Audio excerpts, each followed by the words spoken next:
Hello नमस्कार, कैसे हैं आप सभी दोस्तों। चलिए आज का क्लास हम लोग शुरुआत करते हैं। प्रधान शिक्षक और प्रधानाध्यापक जो आपका टेस्ट होने वाला है, आज टेस्ट नंबर आपका होगा 5 और इसमें हम लोग देखने वाले हैं महत्वपूर्ण 50 प्रश्न। और आज का जो टेस्ट है ये काफ़ी इंपॉर्टेंट टेस्ट है, क्योंकि यहाँ से बहुत सारे प्रश्न आपको एग्ज़ाम में देखने को आपको मिलेगा। और यहाँ पर हम देखने वाले हैं बीएड से संबंधित सवाल और डीएलएड से संबंधित संभावित प्रश्न जो आपको एग्ज़ाम में पूछा जा सकता है। तो चलिए स्टार्ट करते हैं दोस्तों आज का ये क्लास। चैनल पर नए हैं, चैनल को जरूर से जरूर सब्सक्राइब कर लीजिएगा, बेल आइकन जरूर प्रेस कर लीजिएगा ताकि आने वाला हर एक वीडियो का नोटिफिकेशन आपको मिलता रहे। और ये देखिए आपको नंबर दे दिया गया है, अगर आप टेलीग्राम चैनल में जुड़ना चाहते हैं वहाँ पर आपको लिंक मिलते रहेगा। जो भी क्लास होगा उसका लिंक आपको टेलीग्राम पर शेयर कर दिया जाता है, तो आप नंबर पर मैसेज कीजिएगा, आपको टेलीग्राम ग्रुप का लिंक मिल जाएगा, वहाँ से आप जुड़ जाइएगा। डिस्क्रिप्शन में भी लिंक दिया गया है, वहाँ से भी आप डायरेक्ट जुड़ सकते हैं दोस्तों। चलिए, और देखिए हमारे चैनल पर आपको सीटेट की भी तैयारी कराई जा रही है, तो जो भी आपके दोस्त हों उनको बता दीजिएगा कि सीटेट की क्लास हो रही है। इसमें सामाजिक विज्ञान, हिंदी, संस्कृत का आपको क्लास होगा। सबका अलग अलग फ़ी रखा गया है। आप नंबर पर कांटेक्ट करके आप एडमिशन ले सकते हैं। टीचमेंट ऐप पर, इसी ऐप पर आपका क्लास चलने वाला है सीटेट का, ठीक है। ये नंबर आपको दिया गया है, तो आप क्लास ले सकते हैं। चलिए आज का हम लोग क्लास देखते हैं। पहला सवाल एक निम्नलिखित में से कौन सा वाक्य विद्यालय की महत्ता को स्पष्ट करने में असमर्थ है। जी हाँ, आज देखेंगे हम लोग बीएड और डीएलएड से संबंधित प्रश्न। तो कह रहा है कि कौन सा यहाँ जो वाक्य दिया गया है वो विद्यालय की महत्ता को स्पष्ट करने में असमर्थ है, यानी कि यहाँ निगेटिव सेंस निकल रहा है, आपको असमर्थ है ना। तो अब ऑप्शन पढ़िए। कह रहा है कि विद्यालय के अनुभव विभिन्न मात्राओं में आत्मनियंत्रण, मित्रता, पहल एवं सृजनात्मक को भी पुष्ट करता है। बिल्कुल आपका ए सही है। बी कह रहा है कि विद्यालय के शिक्षण, ज्ञान एवं अधिकार के एक अच्छे प्रतिमान का भी काम करता है। बिल्कुल सही है, विद्यालय ये भी आपका काम करता है। सी नंबर ऑप्शन कह रहा है कि विद्यालय का वातावरण बच्चों को अनोखा या अपूर्व अनुभव प्रदान करता है, तो ये भी आपका बिल्कुल सही है।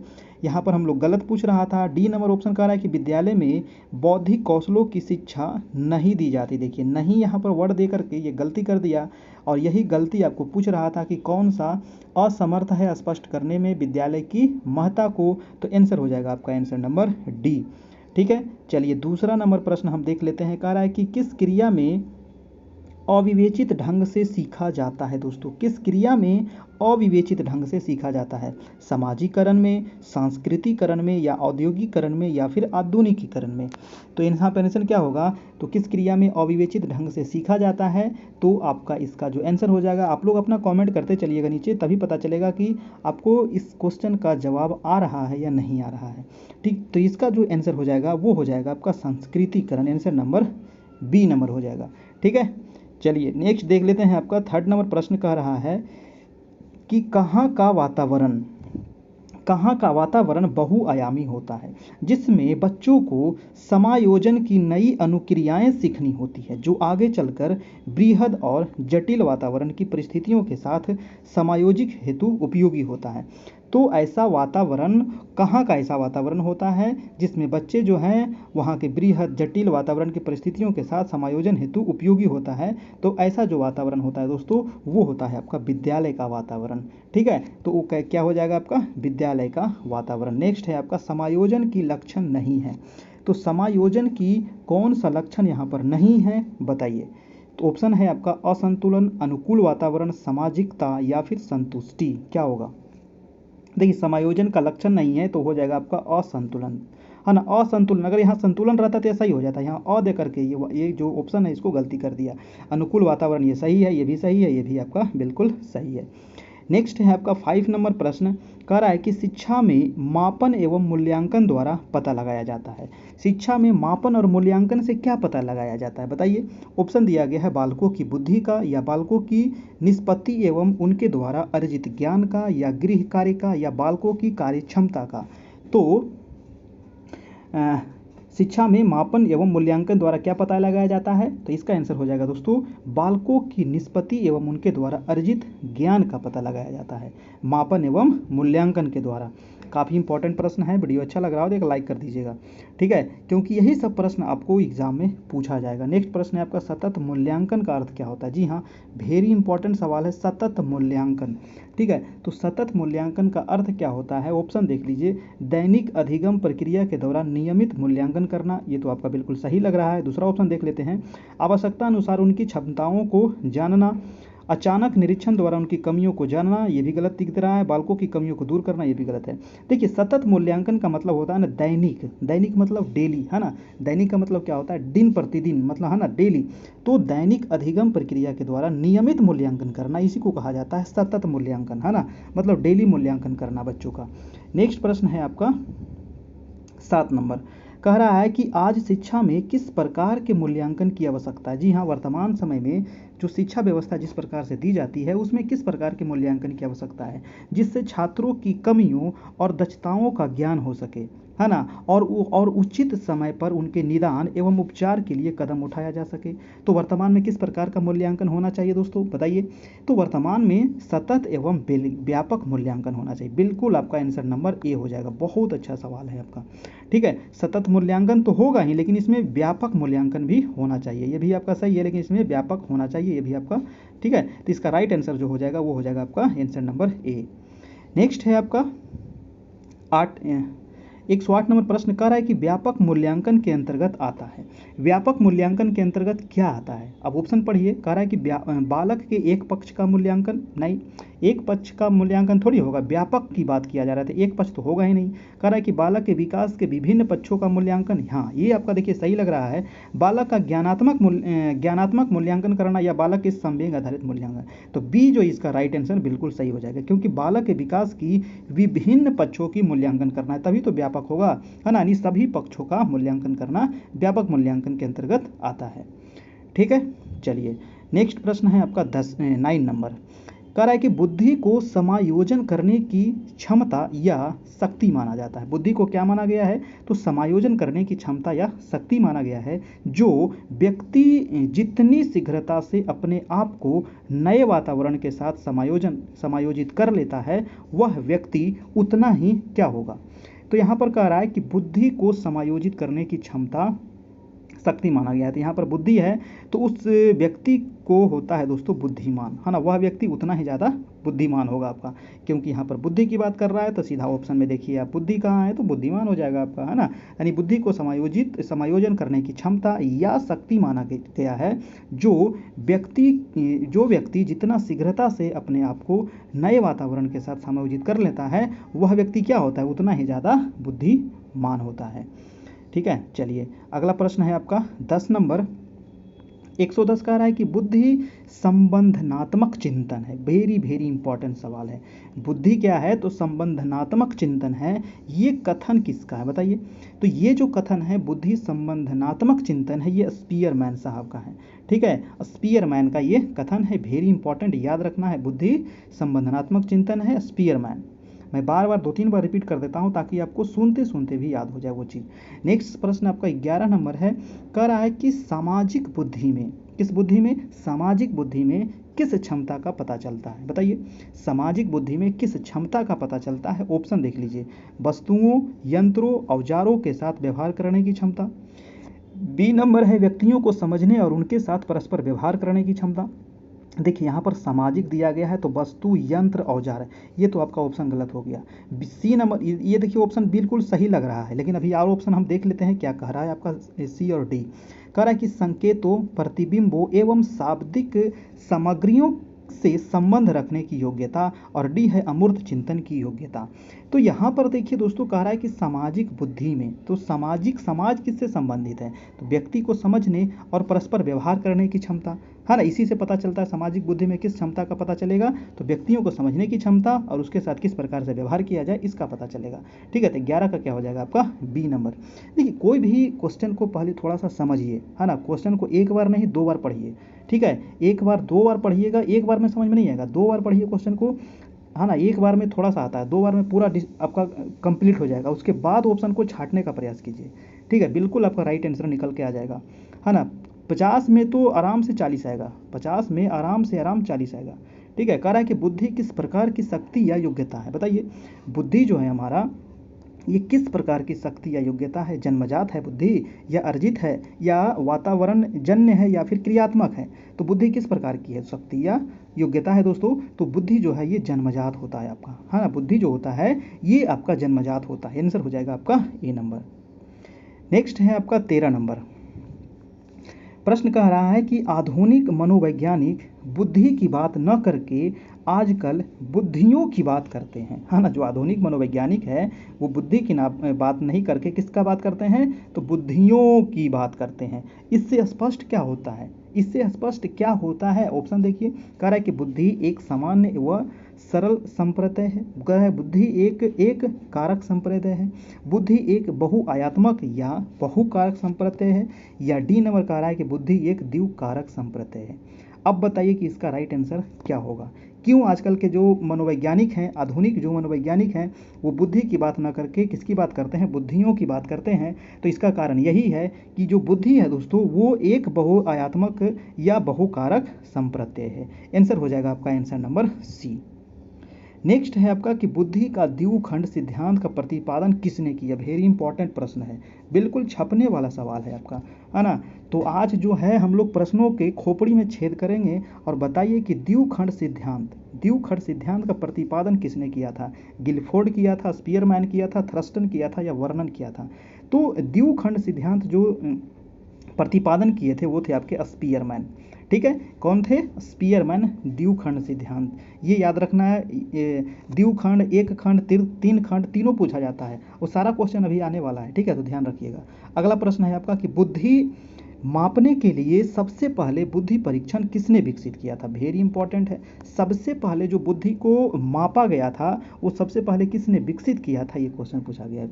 तो किसने किया था? बीने तथा साइमन ने, या फिर लेटेवर ने, या फिर गिलफोर्ड ने, या फिर डॉक्टर एस जलोटा ने किया था? तो क्या हो जाएगा 15 का आंसर हो जाएगा आपका बीने और साइमन। वेरी इंपॉर्टेंट प्रश्न है, बहुत इंपॉर्टेंट सवाल है, छपने वाला प्रश्न है दोस्तों। तो सबसे पहले किसने किया था? तो बीने और साइमन ने ही किया था। द्विखंड सिद्धांत किसने दिया? स्पीयरमैन, याद रखिएगा। कह रहा है कि बीने तथा साइमन ने किस वर्ष में पहला बुद्धि परीक्षण किया था? काफ़ी इंपॉर्टेंट प्रश्न है। अभी देखे थे सबसे पहले बुद्धि परीक्षण किसने किया था? तो बीने और साइमन ने किया था। और ये बीने साइमन कब किया था ये बताना है। कब किया था? 1805 में, या 1905 में, या 2005 में, या 1705 में? तो ये जो बुद्धि परीक्षण किया गया था बीने साइमन के द्वारा, ये किया गया था सबसे पहले 1905 ईस्वी में। 1905 में क्या हुआ था? बंगाल का विभाजन हुआ था, याद रखिएगा। किसके शासनकाल में? लॉर्ड कर्जन के शासनकाल में, है ना। वो भी यह बात याद रखना है, ठीक है। नेक्स्ट प्रश्न है आपका कि बुद्धि के त्रिआयात्मक प्रतिमान बताइए। अभी दो द्विखंड सिद्धांत आप देखे स्पीयरमैन, अब बताइए कि त्रिआयात्मक प्रतिमान के प्रतिपादक कौन थे? गिलफोर्ड, हरमैन, वुंट, या फिर कैटल? वेरी इंपॉर्टेंट, छपने वाला सवाल है ये सब क्वेश्चन 100% है कि आएगा ही आएगा, ठीक है। तो त्रिआयात्मक प्रतिमान के प्रतिपादक जो थे वो थे आपके गिलफोर्ड। कौन थे? गिलफोर्ड महोदय, याद रखिएगा, गिलफोर्ड, है ना। नेक्स्ट है आपका कि मनोविज्ञान की प्रथम प्रयोगशाला किसने स्थापित किया था? वेरी इंपॉर्टेंट सवाल है। मनोविज्ञान की प्रथम प्रयोगशाला, ये भाई सेटर क्यों गिर रहा है? चलिए, तो मनोविज्ञान की प्रथम प्रयोगशाला किसने स्थापित किया था बताइए? पियर्सन ने, या वुंट ने, या बीने ने, या फिर मेरिल ने? तो प्रथम प्रयोगशाला जो स्थापित किया गया था वो किया गया था आपका वुंट के द्वारा। किसके द्वारा? वुंट के द्वारा, वुंट महोदय जी के द्वारा। नेक्स्ट है आपका कि बीने साइमन स्केल का संशोधन किसने किया था? काफ़ी इंपॉर्टेंट सवाल है, बताइए। बीने साइमन स्केल का संशोधन किसने किया था? टर्मैन, गाल्टन, डॉक्टर भाटिया, या फिर डॉक्टर सोहन लाल ने? तो ये जो किया गया था टर्मैन के द्वारा किया गया था, ठीक है। बीने साइमन स्केल का संशोधन टर्मैन महोदय के द्वारा किया गया। नेक्स्ट है आपका 120 नंबर का रहा है कि बीने साइमन जो स्केल है इसका संशोधित नाम क्या है? दोस्तों काफ़ी इंपॉर्टेंट प्रश्न है, बताइए। बीने साइमन जो स्केल है इसका संशोधित नाम क्या है? इसका संशोधित नाम क्या है बताइए? टर्मैन मेरिट स्केल है, या फिर स्टैनफोर्ड बीने स्केल है, व्यक्तिगत बुद्धि परीक्षण है, या प्रारंभिक वर्गीकरण परीक्षण है? वीडियो अच्छा लग रहा हो तो एक लाइक जरूर कीजिएगा। ठीक है, वीडियो अच्छा लग रहा है तो लाइक जरूर कीजिएगा। लाइक करने से हमें बस मोटिवेट मिलता है और कुछ नहीं, ठीक है। अच्छा लगता है कि आप लोग इतना लाइक करते हैं, अच्छा लगता है तभी आप लाइक करते हैं, ठीक है। हाँ, और एक लाइक जरूर कीजिएगा। चैनल पर नए हैं, चैनल को जरूर से जरूर सब्सक्राइब कर लीजिएगा और शेयर जरूर करना है दोस्तों। अपने जो भी दोस्त हैं उनको शेयर जरूर कीजिएगा, ठीक है। वीडियो को शेयर जरूर कीजिएगा, आपसे हाथ जोड़कर विनती है। तो बताइए कि बीने साइमन स्केल का संशोधित नाम क्या है दोस्तों। तो इसका जो संशोधित नाम था वो है आपका स्टैनफोर्ड बीने स्केल। नाम ही है बीने साइमन स्केल। तो बीने तो यहाँ पर आएगा ही और स्केल भी आ गया, स्टैनफोर्ड आ गया यहाँ पर, ठीक है। स्टैनफोर्ड बीने स्केल, ठीक है। आंसर हो जाएगा आपका, आंसर नंबर बी हो जाएगा। अगला प्रश्न है आपका 21 नंबर। 21 प्रश्न देखिए क्या कह रहा है कि व्यक्तिगत एवं सामूहिक बुद्धि परीक्षण में भेद करने वाला वाक्य नहीं है। तो यहाँ नहीं वाला सवाल है तो वेरी इंपॉर्टेंट हो जाता है। देखिए जहाँ नहीं वाला क्वेश्चन पूछ दिया ना तो चारों ऑप्शन आपको बढ़िया से पढ़ना पड़ेगा, ठीक है। एक ऑप्शन पढ़ के आप जवाब नहीं दे सकते हैं, नहीं पूछ दिया है तो चारों ऑप्शन को बढ़िया से पढ़ना पड़ेगा। कह रहा है कि व्यक्तिगत एवं सामूहिक बुद्धि परीक्षण में भेद करने वाला वाक्य कौन सा नहीं है। अब ऑप्शन पढ़ते हैं। ऑप्शन ए कह रहा है कि व्यक्तिगत परीक्षण केवल प्रशिक्षित व्यक्ति ही ले सकता है, और बी जबकि सामूहिक परीक्षण सामान्य योग्यता का व्यक्ति भी ले सकता है। तो ये तो बात आपका बिल्कुल सही है, ठीक है। दूसरा ऑप्शन कह रहा है कि व्यक्तिगत एवं सामूहिक परीक्षण दोनों बुद्धि का परीक्षण करते हैं। देखिए ये आपका बिल्कुल ही गलत बात है और हम ऑप्शन देख लेते हैं फिलहाल। कह रहा है सी नंबर ऑप्शन की व्यक्तिगत परीक्षण के प्रश्नों का निर्माण सामूहिक परीक्षण के प्रश्नों की तुलना में कठिन है, ये भी सही है। और डी नंबर ऑप्शन कह रहा था कि व्यक्तिगत बुद्धि परीक्षण में सामूहिक बुद्धि का पता लगाना कठिन है, जबकि सामूहिक परीक्षण में सामूहिक बुद्धि का अनुमान लगाया जा सकता है। तो ये भी आपका सही है। यहाँ पर हमसे पूछ रहा था कि गलत ऑप्शन कौन सा है ना, क्योंकि यहाँ पर क्या पूछ रहा था, गलत ऑप्शन, यानी कि व्यक्तिगत एवं सामूहिक बुद्धि परीक्षण में भेद करने वाला वाक्य नहीं है, तो वो हो जाएगा आंसर नंबर बी, ठीक है। समझने वाला प्रश्न है, इन ऑप्शन को एक बार दो बार पढ़िएगा, आपका खुद ब खुद आंसर निकल के आ जाएगा, ठीक है। चलिए नेक्स्ट प्रश्न देख लेते हैं 122 नंबर।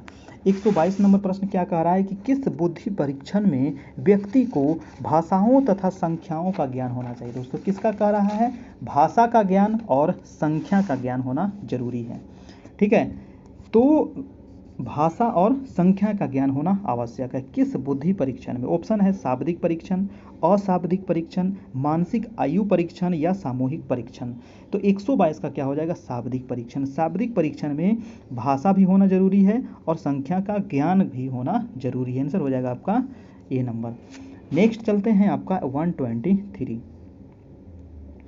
प्रश्न है कि वंसलर ने, किसने, तो वंसलर ने बुद्धि को परिभाषित करने में किस उपागम का सहारा लिया है। दोस्तों किसने, तो वंसलर ने बुद्धि को परिभाषित करने में किस उपागम का सहारा लिया है।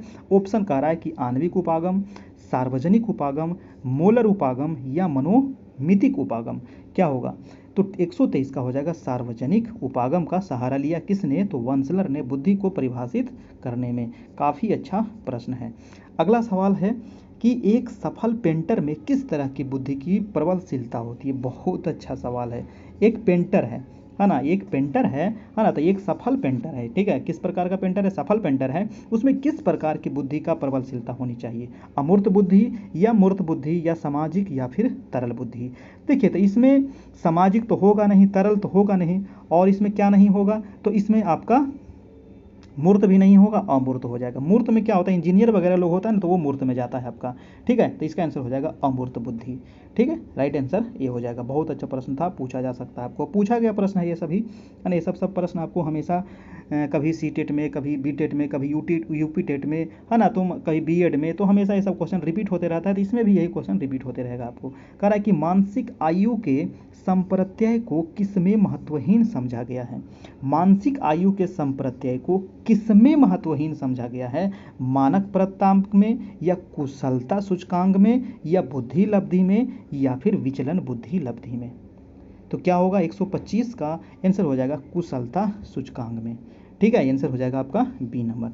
नेक्स्ट प्रश्न है आपका कि बुद्धि का एक नया सिद्धांत। क्या क्वेश्चन कह रहा है कि बुद्धि का एक नया सिद्धांत जिसे बहुबुद्धि सिद्धांत के नाम से जानते हैं, उसको क्या ना कहते हैं, बहुबुद्धि सिद्धांत किसने प्रस्तुत किया। Very very very very important प्रश्न है। बताइए, बुद्धि का एक नया सिद्धांत जिसने बहुबुद्धि सिद्धांत के नाम से जाना जाता है, किसने प्रस्तुत किया था दोस्तों। हार्वर्ड गार्डनर, आर्थर जेनसन, या हॉर्न, या फिर थॉर्नडाइक।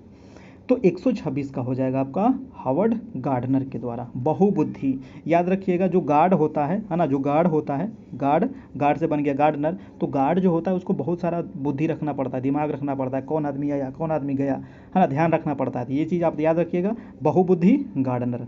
ठीक है, चलिए नेक्स्ट प्रश्न है आपका कि भाषाई बुद्धि से किसका परिचय मिलता है। बताइए, अच्छा प्रश्न है, भाषाई बुद्धि से किसका परिचय मिलता है। भाषा संबंधी बोध क्षमता का, तार्किक योग्यता का, अंतःक्रिया का, या गणितीय योग्यता।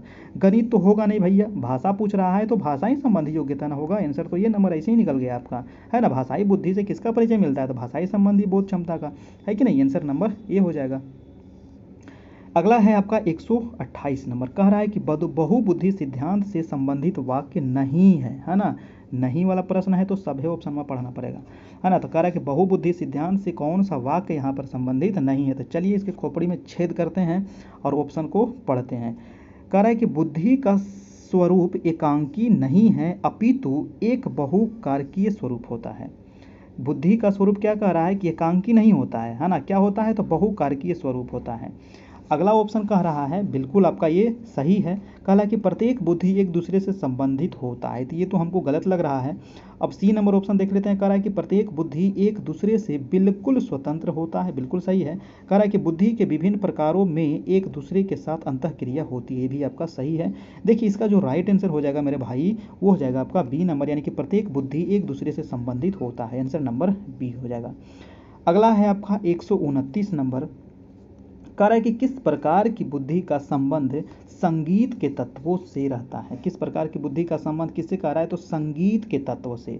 अब देखिए, संगीत के तत्व है तो ऑप्शन भी संगीत से संबंधित होगा आपका, है ना। तो जैसा अक्षत भूत रहेगा तो उसने ना अक्षत फेंकिएगा, है कि नहीं। तो यहाँ कह रहा है किस प्रकार की बुद्धि का संबंध संगीत के तत्व से है। तो ऑप्शन देख लीजिए, कह रहा है कि शारीरिक गतिक बुद्धि, संगीतिक बुद्धि। बिल्कुल ऑप्शन तो आपका यहीं छटा गया, आपको संगीत है तो संगीतिक बुद्धि हो जाएगा, है ना। तो आंसर हो जाएगा आपका बी नंबर। ठीक है, 129 का बी। नेक्स्ट प्रश्न है आपका कि किस प्रकार की बुद्धि का संबंध आत्मबोध में रहता है दोस्तों। किसमें, आत्मबोध में रहता है। तो ऑप्शन है स्थानिक बुद्धि, अंतःवैयक्तिक बुद्धि, अंतः पारस्परिक बुद्धि, और संगीतिक बुद्धि। आंसर हो जाएगा आपका बी नंबर। आत्मबोध कर रहा है तो अंतःवैयक्तिक बुद्धि हो जाएगा आपका। आंसर नंबर बी हो जाएगा। नेक्स्ट है आपका 131। चलिए, कह रहा है कि किस प्रकार की बुद्धि का संबंध समायोजन संबंधी कुशलता से होता है। किसका कह रहा है, तो समायोजन। ऑप्शन देखिए, प्रासंगिक बुद्धि, नैसर्गिक बुद्धि, शारीरिक गतिक बुद्धि, या अंतः पारस्परिक बुद्धि।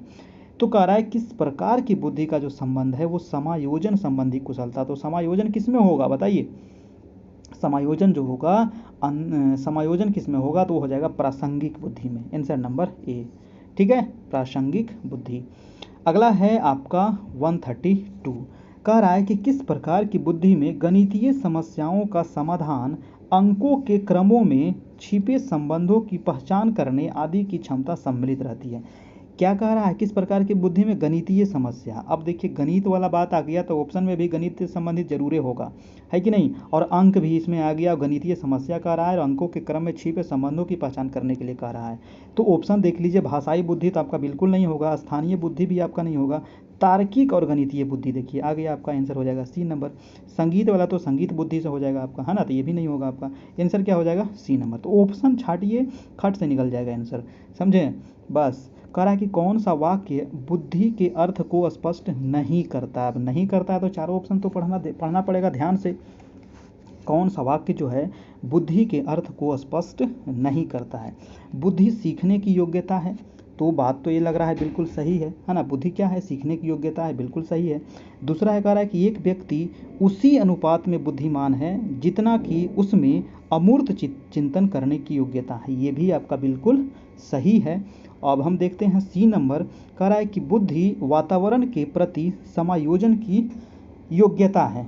और डी नंबर कह रहा है कि बुद्धि एक ऐसी योग्यता है जो सभी प्राणियों में समान रूप से पाई जाती है। तो ये तो ऑप्शन आपका बिल्कुल गलत लिखा है ना। इसीलिए कहते हैं कि सारा ऑप्शन को पढ़िए। समान रूप से सब आदमी में होता है ना। सभी प्राणी में, जितने भी प्राणी हैं, सब में क्या समान बुद्धि है? बिल्कुल नहीं है। तो नहीं तो पूछ रहा था ना, यही तो हो गया आंसर आपका, है कि नहीं। चलिए नेक्स्ट प्रश्न देख लेते हैं। कह रहा है कि बुद्धि के निम्नलिखित तत्वों में से कौन सा एक जो तत्व है वो बुद्धि की व्याख्या करने में सहायक नहीं है। यहाँ भी आ गया नहीं वाला सवाल, और नहीं वाला बहुत क्वेश्चन, 50 में कम से कम भी रहेगा ना तो 5 से 10 क्वेश्चन रहेगा नहीं वाला, ठीक है। और बहुत सारा आदमी क्या होता है, आधे क्वेश्चन पढ़ते हैं और निकल देते हैं, लास्ट में यहाँ देखते ही नहीं कि नहीं भी छुपा हुआ है ना। तो ये सच में छुपल रहता है और उसके बाद ऑप्शन वहाँ बिल्कुल गलत हो जाता है। पहले ऑप्शन देखते हैं, बिल्कुल सही मार के निकल लेते हैं, और फिर हमको तो लगता है कि सही मार के आए हैं, फिर घर में चेक करते तो लगता है वो तो गलती हो गया, बड़का बवंडर हो गया, ठीक है। तो नहीं वाला को ध्यान से रखिएगा। तो वही कह रहा है कि बुद्धि के निम्नलिखित तत्वों में से कौन सा एक जो तत्व है वो बुद्धि की व्याख्या करने में सहायक नहीं है। ऑप्शन देखिए, कह रहा है कि परिस्थितियों को न समझना। परिस्थितियों को तो समझेगा ना भाई, यहाँ 9 दे दिया है, तो ये तो ऑप्शन नंबर पहले ही गलत हो गया आपका, है ना। नवीन परिस्थिति को समझना, ये बिल्कुल सही है। अतीत के अनुभवों को प्रयोग करना, ये भी सही है। डी नंबर ऑप्शन कह रहा है कि कार्यों को विशाल दृष्टिकोण से देखना, ये भी आपका सही है। आंसर नंबर ए हो जाएगा। परिस्थितियों को न समझना, नहीं कैसे समझिएगा, समझना पड़ेगा ना आपको परिस्थिति को। तो आंसर नंबर 1 गलत है, और गलत ही यहाँ पर पूछ रहा था आपको। अगला प्रश्न है आपका कि बुद्धि की विशेषता नहीं है। बुद्धि की विशेषता कौन सी नहीं है? सीखने की अनुपयोगी, सीखने में सहायक, बुद्धि पर वंशानुक्रम का प्रभाव पड़ता है, समायोजन में सहायक। तो बुद्धि की कौन सी इसमें विशेषता नहीं है? देखिए, तो बुद्धि सीखने में तो सहायक होता ही है बुद्धि से, है ना। बुद्धि रहेगा तब तो आपको सीखने में सहायता देगा। बुद्धि पर वंशानुगत का भी प्रभाव पड़ता है, ठीक है, वंश का भी प्रभाव पड़ता है बुद्धि पर, ठीक है, और समायोजन में भी सहायक होता है बुद्धि। लेकिन सीखने में अनुपयोगी दे दिया है, यहाँ अ देखिए जोड़ दिया है, और यही जो अ शब्द है इस सेंटेंस को क्या कर दिया? गलत कर दिया। यही गलत तो पूछ रहा था, आंसर नंबर ए हो गया। अगला है आपका 136 नंबर। कह रहा है कि किसके द्वारा देख लीजिए ऑप्शन, किसके द्वारा हम किसी उद्देश्य की पूर्ति या किसी समस्या का समाधान करने के लिए संबंधित वस्तुओं एवं विचारों को सोचते हैं। किसके द्वारा हम सोचते हैं दोस्तों? तो बुद्धि से सोचते हैं।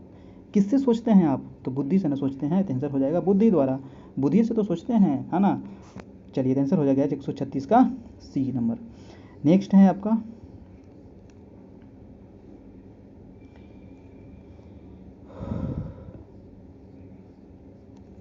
137 नंबर प्रश्न हम देख लेते हैं, ठीक है। 137 प्रश्न कह रहा है कि कोई व्यक्ति बुद्धिमान होते हुए भी यह आवश्यक नहीं है कि वह विद्वान हो। बात तो बिल्कुल सही है, ऐसा थोड़ी है कि जो व्यक्ति बुद्धिमान है तो विद्वान हो जाएगा, नहीं। कह रहा है कि इसी तरह एक विद्वान व्यक्ति आवश्यक नहीं है कि वह क्या हो? बुद्धिमान हो। ये भी बिल्कुल सही है कि जो वैज्ञानिक है वो बुद्धिमान भी नहीं हो सकता है। इस वाक्य से क्या स्पष्ट होता है ना। ये वाक्य से क्या स्पष्ट होता है बताइए। अब ऑप्शन पढ़ना पड़ेगा इसके लिए भी। तो 137 का देख लेते हैं ऑप्शन। कह रहा है कि बुद्धि एवं ज्ञान में अंतर होता है। 137 का कह रहा है बुद्धि एवं ज्ञान में अंतर होता है। बिल्कुल सही बात कह रहा है। का बुद्धि एवं ज्ञान समान होते हैं। बुद्धि एवं ज्ञान एक दूसरे से बिल्कुल अलग होते हैं। बुद्धि एवं ज्ञान में आपसी कोई संबंध नहीं होता। ये भी गलत है। ए नंबर इसका आंसर बिल्कुल सही है, ठीक है। इससे यही स्पष्ट होता है कि बुद्धि एवं ज्ञान में अंतर है, दोनों अलग अलग चीज़ें हैं। नेक्स्ट प्रश्न है आपका 138 नंबर। कह रहा है कि यदि व्यक्ति की बुद्धि नष्ट हो जाती है, बाप रे, मान लीजिए आपका दिमाग भ्रष्ट हो गया, तो उसका स्वतः क्या समाप्त हो जाएगा? आपकी जो बुद्धि है वो क्या हो गई? भ्रष्ट हो गई। नहीं कहते हैं गांव में कि एकदम बुद्धि इसका भ्रष्ट हो गया। तो बुद्धि अगर भ्रष्ट हो गया तो क्या हो जाएगा? तो बुद्धि भ्रष्ट होने के मतलब है कि आप स्वतः ही ज्ञान, आपका ज्ञान क्या हो गया? समाप्त हो गया। तब ना कोई आदमी, पढ़े लिखे आदमी उल्टा पुल्टा बोलने लगता है तो आदमी कहा जाता है कि तुम्हारा बुद्धि एकदम भ्रष्ट हो गया यार, नष्ट हो गया, ठीक है। तो आपकी क्या हो गई? आपकी ज्ञान जो है वो खत्म हो गई, आपकी ज्ञान क्या हो गई? समाप्त हो गई। तब तो आप फालतू बात कर रहे हैं। तो आंसर हो जाएगा आपका आंसर नंबर ए। अगला है कि बुद्धि क्या है बताइए। बुद्धि जो है वो क्या है? मानसिक योग्यता है या शारीरिक योग्यता है? शारीरिक तो आपका कभी हो ही नहीं सकता। वातावरणीय है, ये भी आपका वातावरणीय भी नहीं होगा। समझ की योग्यता, ये भी आपका नहीं होगा। मानसिक योग्यता है। बुद्धि क्या है आपका? तो बुद्धि जो है वो दोस्तों मानसिक योग्यता है, ठीक। चलिए नेक्स्ट प्रश्न है आपका। सारा इंपॉर्टेंट प्रश्न है, काफ़ी इंपॉर्टेंट है। वीडियो को सभी लोग एक बार लाइक कर दीजिएगा, जो लोग भी देख रहे हैं, और जितने लोग भी आते हैं तो आप शेयर जरूर कीजिएगा, है ना। अपने अपने दोस्तों को। कह रहा है प्रश्न की अधिक बुद्धि से अधिक ज्ञान की प्राप्ति हो सकती है। सही बात है, ज़्यादा दिमाग है आपके पास तो ज़्यादा ज्ञान की प्राप्ति आप कर लीजिएगा। कह रहा है कि परंतु अधिक ज्ञान से बुद्धि का अधिक विकास होना संभव नहीं है। अधिक बुद्धि से अधिक ज्ञान की प्राप्ति हो सकती है, लेकिन परंतु अधिक ज्ञान से बुद्धि का अधिक विकास संभव नहीं है। इस वाक्य से क्या स्पष्ट होता है? इस वाक्य से क्या स्पष्ट होता है? तो इस वाक्य से यही स्पष्ट होता है कि ज्ञान की प्राप्ति में बुद्धि क्या होता है? सहायक होता है। सिंपल सी बात है, ज्ञान की प्राप्ति में बुद्धि सहायक होता है। आंसर नंबर ए हो जाएगा इसका। ठीक है, चलिए नेक्स्ट प्रश्न हम देखते हैं 141 नंबर। कह रहा है कि निम्नलिखित में से कौन सी जो बुद्धि है बुद्धि की क्रिया नहीं है? बताइए, बुद्धि की कौन सा काम नहीं है? क्रिया मैंने काम, यानी बुद्धि का कौन सा काम नहीं है? सोचना, तर्क करना, लिखना, निर्णय लेना। देखिए, बुद्धि से तो आप सोच सकते हैं, जब तक आपके पास दिमाग नहीं रहेगा आप सोचिएगा कैसे? तर्क भी कर सकते हैं एक दूसरे से किसी भी टॉपिक पर, है कि नहीं? आप निर्णय भी लेते हैं, बहुत सारी चीज़ों पर निर्णय लेते हैं, है ना? लिखने के लिए बुद्धि की जरूरत नहीं है ना? आपको जो आदमी बोलते जा रहा है आप लिखते जा रहे हैं, बोलते जा रहे हैं लिखते जा रहे हैं, उसमें दिमाग की जरूरत है नहीं? तो आंसर हो जाएगा आपका सी नंबर। अगला है 142 नंबर। कह रहा है कि एक अच्छा कारीगर, मैकेनिक, इंजीनियर बनने में किस प्रकार की बुद्धि सहायक होता है? मान लिया जाए कि आप अपने बेटा को इंजीनियर बनाना चाह रहे हैं, तो उसमें किस प्रकार की बुद्धि सहायक होगी? सामाजिक बुद्धि होगी, या अमूर्त बुद्धि होगी, या मूर्त होगी, या जन्मजात होगी? तो उसमें किस प्रकार की बुद्धि होनी चाहिए? मूर्त बुद्धि होनी चाहिए। और पीछे हम एक क्वेश्चन पढ़े थे कि जो सफल पेंटर है उसमें अमूर्त बुद्धि होनी चाहिए। सफल पेंटर में अमूर्त बुद्धि, और एक इंजीनियर बन रहा है, मैकेनिक बन रहा है ना? तो उसमें मूर्त बुद्धि होनी चाहिए। ठीक है, तो ये दोनों पूछा जाता है बार बार एग्जाम में, याद रखिएगा। अगला है 143 नंबर। कह रहा है कि बुद्धि के एक खंड सिद्धांत के अनुसार बुद्धि को एक इकाई माना गया है। एक खंड सिद्धांत, द्विखंड सिद्धांत अभी आपको बताए थे स्पीयरमैन, तीन खंड सिद्धांत आपको भी बताए थे पीछे अभी, बहुआयामी सिद्धांत आपको बताए थे गार्डनर महोदय, है ना? तो अब यहाँ पर कह रहा है कि एक खंड सिद्धांत के अनुसार बुद्धि एक खाली स्थान इकाई माना गया है। अखंड एवं अविभाज्य इकाई माना गया है, अखंड युक्त माना गया है, या समान योग्यता माना गया है, विशिष्ट योग्यता की माना गया है। 143 का हो जाएगा, ये अखंड है और अविभाज्य है। बुद्धि को कोई बांट सकता है नहीं ना? इसीलिए कहा जाता है ना कि कुछ करो मत लेकिन अपने बच्चों को जरूर पढ़ाओ। बुद्धि को कोई नहीं बांट सकता। आपके पास जो भी धन दौलत जमीन है वो बांट लेगा आदमी, लेकिन बुद्धि जो ऐसा चीज़ है वो अखंड है, उसको बांटा नहीं जा सकता। अविभाज्य है, उसको बांटा नहीं जा सकता है, उसको भाज्य नहीं किया जा सकता है। ठीक है, चलिए नेक्स्ट प्रश्न है आपका 144। कह रहा है कि बुद्धि के सामान्य तत्व या सामान्य योग्यता की विशेषता से संबंधित वाक्य कौन सा नहीं है? बुद्धि के सामान्य तत्व एवं सामान्य योग्यता की विशेषता से संबंधित वाक्य नहीं है। नहीं वाला क्वेश्चन है तो सारा ऑप्शन पढ़ना पड़ेगा। ठीक है, तो पढ़ लेते हैं। और क्या कह रहा है कि यह योग्यता व्यक्ति में जन्मजात होती है। दूसरा कह रहा है कि यह सदैव उसमें बदलती रहती है। ठीक है, और सी नंबर ऑप्शन कह रहा है कि यह मानसिक कार्यों में प्रयोग की जाती है। यह उसमें सब मानसिक कार्यों में प्रयोग की जाती है। यह जिस व्यक्ति में जितनी अधिक होती है उतना ही अधिक वह सफल होता है। अब कह रहा है कि बुद्धि के समान तत्व और समान योग्यता की विशेषता से संबंध नहीं रखता है। तो कौन सा नहीं रखता है दोस्तों, बताइए। देखिए, इससे संबंधित क्वेश्चन पीछे भी हम एक करवा चुके हैं। एक क्वेश्चन मैं आपके ऊपर छोड़ता हूँ, ये जो क्वेश्चन है मैं आपके ऊपर छोड़ता हूँ। आपके ऊपर मैं इसलिए छोड़ रहा हूँ ताकि आप भी कुछ काम कीजिए, है ना? बैठे बैठे आपका भी हाथ जकड़ गया होगा, तो नीचे कमेंट बॉक्स होगा, उसमें आप कमेंट कर दीजिएगा। ठीक है, इसका आंसर क्या होगा? ए होगा, बी होगा, सी होगा, या डी होगा? ठीक है, चलिए तो मैं आगे चलता हूँ, एक क्वेश्चन आपके ऊपर छोड़ता हूँ। नेक्स्ट प्रश्न देखिए आपका 145। कह रहा है कि बुद्धि के विशिष्ट तत्व मतलब एस फैक्टर, है ना? एस फैक्टर का संबंध व्यक्ति के किस प्रकार के कार्यों से होता है? बुद्धि के एस फैक्टर का संबंध जो है वो किस प्रकार के कार्यों से होता है? सामान्य कार्य से, असाधारण कार्य से, या असामान्य कार्य से, या विशिष्ट कार्य से? तो यहाँ पर विशिष्ट तत्व है दोस्तों, तो किससे संबंधित होगा बताइए?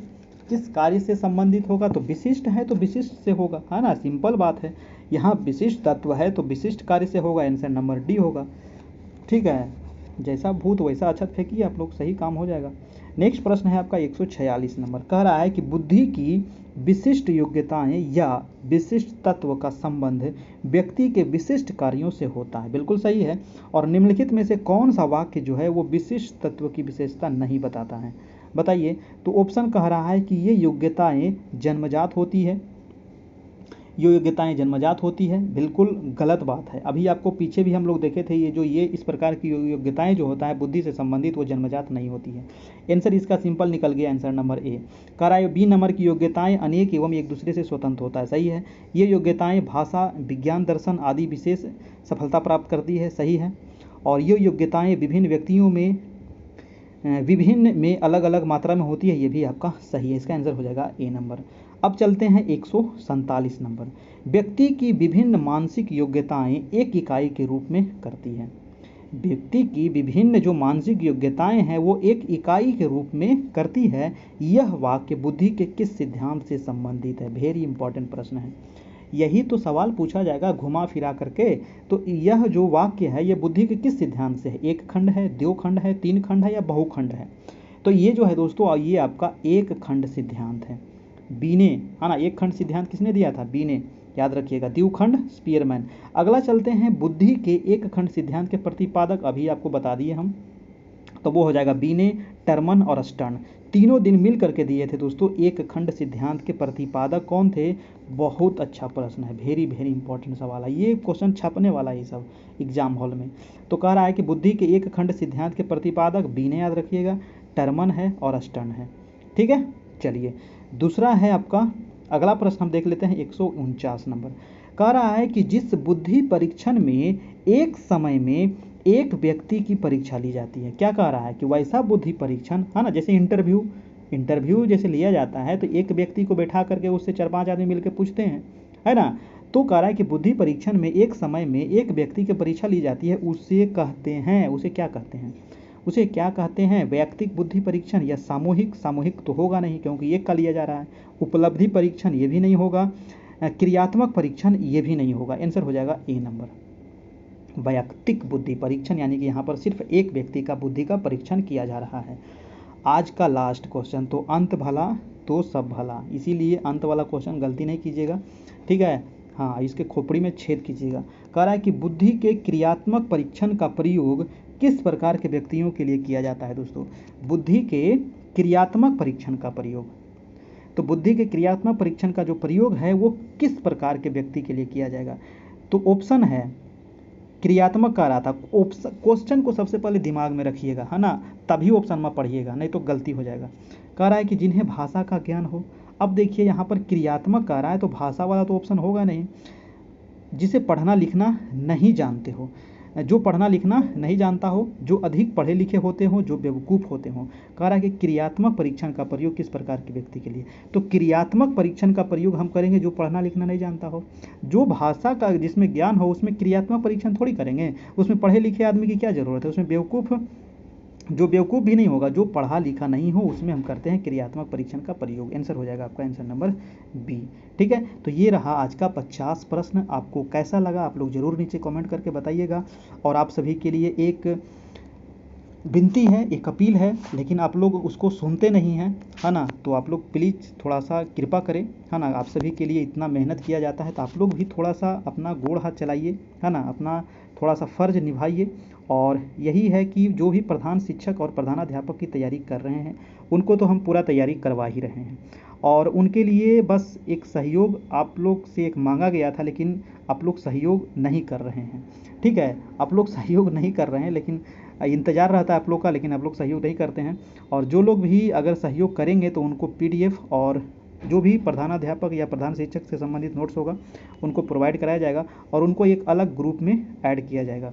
ठीक है, ऐसे अभ्यर्थी, आप लोग तो टीचर हैं खैर, है ना, तो आप लोग को अभ्यर्थी बोलना ठीक नहीं है ना। मतलब वैसे टीचर जो लोग अगर जुड़ना चाहते हैं, और आप लोग तो बेरोज़गार हैं नहीं, तो आप लोग को तो 100, 200, 500, 1000 पे करने में कोई बड़ी दिक्कत की बात नहीं होनी चाहिए, है ना। तो आप लोग एक सहयोग करें, मैं कोई फ़ी नहीं ले रहा हूँ आप लोग से, बस एक सहयोग, कोई ज़ोर ज़बरदस्ती नहीं है, जिनको जो बनता है आप दे सकते हैं। ठीक है, तो ये आपको गूगल पे दिया गया है, फ़ोन पे दिया गया है, और जो लोग करेंगे उनके लिए एक ग्रुप बनाया गया है। ठीक है, उन्हीं को उस ग्रुप में ऐड किया जाएगा और उनको अलग से मटेरियल प्रोवाइड कराया जाएगा।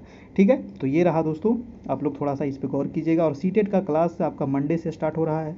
ठीक है, सीटेट का क्लास आपका मंडे से स्टार्ट हो रहा है, और इसमें हिंदी है, संस्कृत है, पेडागोजी है, सोशल साइंस है, तीनों का अभी टोटल जो फ़ी है वो 700 फ़ी है तीनों का। अगर हिंदी, संस्कृत और सोशल साइंस पढ़िएगा तो 700 तीनों का फ़ी है। अलग अलग पढ़िएगा तो अलग अलग भी यहाँ पर चार्ज है। सोशल साइंस का आपका 300 चार्ज है, और हिंदी का 200 और संस्कृत का भी 200 चार्ज है। तो अलग अलग भी आप एडमिशन लेकर के मंडे से क्लास आपका स्टार्ट हो रहा है, और इस नंबर पे कांटेक्ट करके आप एडमिशन ले सकते हैं। ठीक है, चलिए दोस्तों, तो आज का जो टेस्ट था वो टेस्ट नंबर आपका 5 था, और ये 5 नंबर टेस्ट आपका कंप्लीट हो गया है ना। और भी अगर कुछ इसमें बदलाव चाहते हैं तो आप लोग नीचे कमेंट बॉक्स में कर सकते हैं, अपना सुझाव दे सकते हैं। आप क्या चाहते हैं, किस प्रकार से तैयारी करना चाहते हैं, बताइए। ठीक है, और अगला क्लास आपका फिर कल हम लोग मिलेंगे रात में। तब तक आप लोग अच्छे से रहिए, तैयारी करते रहिए। किसी प्रकार की समस्या हो, आप लोग को नंबर दे दिया गया है, आप मैसेज कीजिए, है ना। और कॉल नहीं कीजिएगा, है ना, परेशान नहीं कीजिएगा, क्योंकि बहुत सारा दिक्कत रहता है, बहुत बिजी रहते हैं, तो कॉल नहीं कीजिएगा। जो लोग पेमेंट करेंगे तो वो स्क्रीनशॉट लेकर के ज़रूर व्हाट्सएप पे भेज दीजिएगा, तभी आपको ग्रुप में हम ऐड कर सकते हैं। ठीक है, तो जो लोग भी अगर सहयोग देंगे, है ना, और जो भी आपको बन पड़े ज़रूर करें, ताकि आप लोग की तैयारी हो सके। दोस्तों, आपकी एक छोटी सी सहयोग से आपकी जीवन को हम बदल सकते हैं। अगर आपको रिजल्ट लेना है तो आप ज़ोर शोर से तैयारी कीजिए और हमारे साथ बने रहिए। जिस प्रकार से हम पिछले बार बिहार स्टेट का तैयारी करवाए थे, बिल्कुल फ्री करवाए थे, एक भी रुपया किसी से नहीं लिया गया था, और कम से कम 400 से 500 बच्चा का रिजल्ट हुआ था पिछला बार, समझे। तो आप लोग का भी रिजल्ट 100% होगा, क्योंकि इसमें हम लग चुके हैं और भी 5-6 वीडियो आपका हो चुका है। आप नहीं देखें तो प्ले लिस्ट में जाइए, वहाँ पर सारा वीडियो पड़ा हुआ है, बिल्कुल फ्री में पड़ा हुआ है, और वहाँ पर आराम से जा कर के देखिए और तैयारी कीजिए। ठीक है, तो फिर मिलते हैं हम नेक्स्ट वीडियो में। तब तक के लिए good night, goodbye, take care.